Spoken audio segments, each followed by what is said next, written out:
Well, the problems keep plaguing the Disney company at their theme parks. When is it going to end?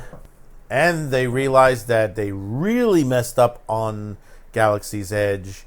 But before we start, I just want to thank those who have subscribed to this channel. Thank you. If it's not for you guys, CutieCast TV, Madman with the Show, all the other shows on this channel, engagement with this channel helps us move up. As you know, YouTube will not push us up into the suggestion list. I'm more in a suggestion list at BitChute than I am here. And, it's amazing that, I get viewers there. We are low subscribers there, but the thing about it is growing. The views are starting to top heavy. So, it's very good that you subscribe to us, you like us, and you share. And that's important. You share this with other people. If you love the content, you like the content, send it off to other people. Tell them, hey, look, I liked what he said. I like the story that he told us, what's going on. Other people don't tell us these stories. The mainstream media don't publish some of this stuff. And also, for those of you, if you got a couple bucks, if you bought some lunch and you got a buck or two left over, head to the links below, go to Streamlabs, go to BitChute, hit that donate button, donate your change there to us. This helps us. It progresses us forward. We can get more staff. The more of you support us through financial, that helps us also. But if you don't have those to give, that's okay too. Subscribing, liking, and sharing is also just as important. Well, here we go.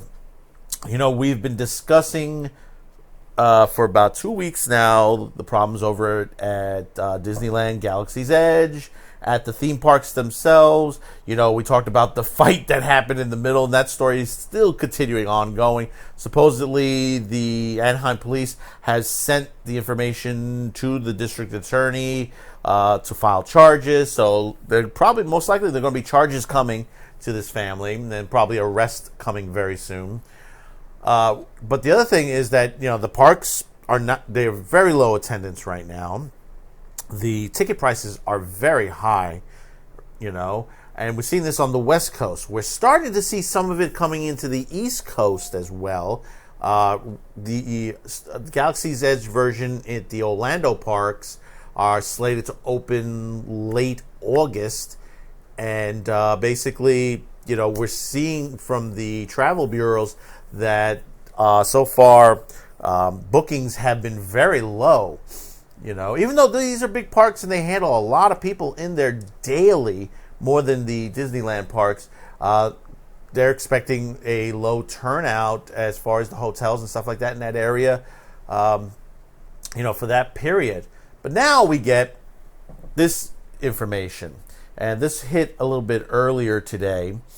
There's supposed to be another ride opening up. It's called Rise of the Resistance. It's supposed to be top of the line new type of ride that they're supposed to add on to it. It was supposed to have opened at the same time as the park, but basically there were some delays. Well, it looks like it is going to be delayed further. And here's the crazy part. It is slated in Disney, if you're on the West Coast, the Disneyland version of it will not open until well into next year, into January, about mid-January, whereas the Orlando version, it will be slated to open around before Christmas time, around early December, around the 5th. Basically, this is kind of ridiculous. You have the Disneyland version not going to be ready, but the Orlando one will be ready prior to the Disneyland version. Something's going on there. They must be running into problems. Supposedly, the Imagineers are working on the last stuff on the Orlando version, and then supposedly slated to come back to help us solve issues with the Disneyland version. But here, we've talked about this. A lot of people are disappointed. A lot of Star Wars fans are disappointed they kind of went in the wrong direction. I can understand why Bob Iger wanted to go into this direction. He wanted to stay with these movies. But there are, like Geeks and Gamers, Jeremy Geeks and Gamers pulled out a map that somebody had posted that had a great looking version of the theme park that could have been, where you had a little bit of everything. A little bit of episodes 1, 2, 3, 4, 5, and 6. And you could have thrown in the last episode in there on top of that. It would have been a very large, ambitious project. But if you look at this now, you're talking on the average lines to get on the Smuggler's Run ride is about on the average about an hour, which for a Disneyland ride, it's nothing. It's really, truly nothing. Whereas you go over to Universal Studios, the Hagrid ride is still getting 5+ hour wait times. As far as last I checked, the wait times are just through the roof.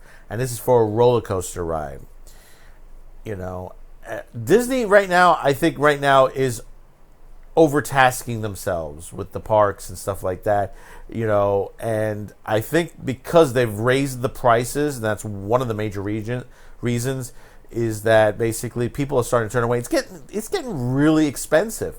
I mean, back when I used to live down there, and as a Florida resident, and I worked for a certain company down there, I got massive details. I used to get 25% off my hotel because I worked for a certain company if I went up to Disney.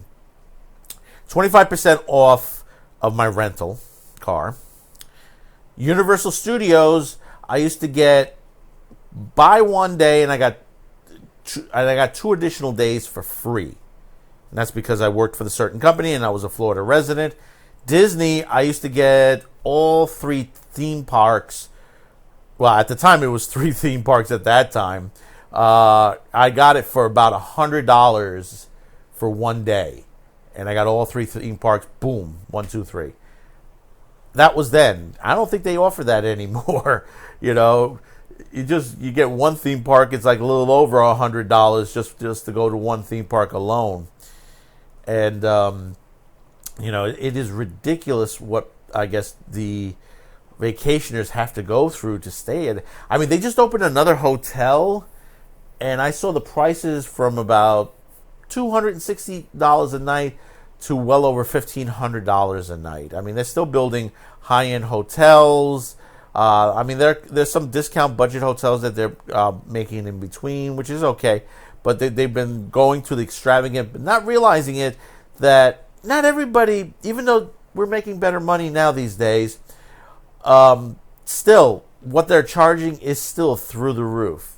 And then, of course, on the West Coast, you have other issues. I mean, that violent brawl that happened in the middle of the park, and that's not going to be good for the PR. Because everybody's saying, where was security on that? Then you have issues outside the park between the homeless issue throughout California, the disease issues. You have the garbage, the rat infestations. Like you're down in San Francisco, you got the crack patrol picking up, poop all over, San Francisco. So, when you're taking your vacations and you're thinking that this is on the West Coast, you're not going to go, to Disneyland. You're going to end up coming to the East Coast, but still, the prices are going to make you think different. You're going to end up going to Universal Studios. Universal Studios got a big park on the East and West Coast. They have the Harry Potter land. They have all those other great rides. They got great hotels. And one thing about Universal Studios Florida, their location is it's near Kirkman Road, and it's near I-5. If you're not familiar with down there, I-5 years ago was the Mecca. If you wanted to go to Disney, and this is back when Disney only had the Contemporary Resort, that Hawaiian one, and then they had built the Grand Floridian, and then the Dolphin and Swan was being thought of on there. Most people stayed on I-5, and I-5 had like Quality Inn, High Q, what they used to call the High Q, the Howard Johnsons. They had many hotels there, but they also had a ton of other things you could do. You had Wet and Wild there. It was a great water park. You had Mystery Funhouse, which is just... the building is still there, but it's a wreck now. They're no longer... The Funhouse is no longer there, but the building still exists. You had... I think Ripley's Believe It or Not is still there. And there's like a lot of other things you could do, like little mini parks in between, arcades and stuff like that on there. And of course, a lot of restaurants. It has one, if it's still there, one of the most famous McDonald's they call Mickey D's down there. And that particular McDonald's is much different as far as the menu. I mean, I've seen when I was there, you get pizza, McRibs, stuff you couldn't get in the regular McDonald's. They had it there. And they had a fantastic breakfast. They had those, you go to a McDonald's breakfast and you're like, hey, they had a more expanded breakfast there. And it was always jammed. We always went, me, my family, my friends, and it was always jammed because we would do that first before we hit the parks. And SeaWorld was up the block. At that time, it was SeaWorld and the Hollywood Wax Museum, which was always a good thing. And then, of course, there was the downtown stuff also as well. You had Grady's Emporium, which was like several different nightclubs. There was another, they had built another haunted, live action haunted house there. So many things. But, now when you look at to the perspective, it's not as, I-5 is not as strong as it used to be. But if Disney continues with their price increases, people are going to start flocking back to those hotels because they are cheaper. I think the most expensive hotel there was the Marriott. And at that time, it was something like $150, $200 a night. From what I remember back when I stayed there, I was able to get hotels down to about $35, $40 a night. And just to go to Disney. And there was plenty of transportation. I didn't even have to have a car. They used to have a lot of transportation. That there were buses, Rabbit Line they used to call them, and there were two other lines also. That basically they would pick you up from the hotel, take you to the last hotel on the line, put you on a bigger bus, and send you into Disney. And they tell you, all right, the last bus, 1 a.m., 2 a.m. in the morning. If you miss that, you're stuck there. It's cab all the way back. But basically, you had that. You had that transportation. Everything was all there. But getting back to this, Disney needs to rethink everything they're doing so far. You have a major PR problem. You have Galaxy's Edge is not doing well. Your crowds are not big in the park. I mean, you have crowds, but you didn't have it for 4th of July. We're going deep into the summer months where you're supposed to be big. Now you're saying that the second ride won't be ready until after Christmas. In January, which is like the lighter portion of the year for the Disney parks. And, you don't get that many people then, not until you get to spring break. That's when the next big, the big push, if, you get that many people in there. And, supposedly the word is the Orlando Disney is still hiring people, while there's word that possibly Disneyland is going to be laying off. So, you're taking it, you're not taking it cautiously. You're still making the same mistakes on the East Coast that you had on the West Coast, and not taking it, easing yourself into it and finding out what are the problems. So comment below, tell me how you feel about this. We are also on Minds and Gab.com. Don't forget, you can check us out there. Subscribe here. I thank those who have been commenting. Down below. It is a pleasure to see so many comments in the lines. Thank you. Same thing on BitChute. Thank you for the comments there. Please continue on there. Like I said, if you haven't subscribed, hit that button on there. Not only us, on the right of my page, there are a lot of listings there of different other YouTubers. Go visit them. They have some great shows. stuff like Kitten Academy, Geeks and Gamers, blindwave.com. Those guys are great. If you want to see some stuff that, video game and also reactions to TV series and movies. They started doing movies on there, and it's really, really good. They're a bunch of great guys. I would love to meet them. I had a chance to, but I wasn't unable to when we had the last convention here. They were in the city, and I was unable to go there because they said, "Hey, look, we're over here. Anyone want to come meet us? Come on down." And I didn't get a chance to.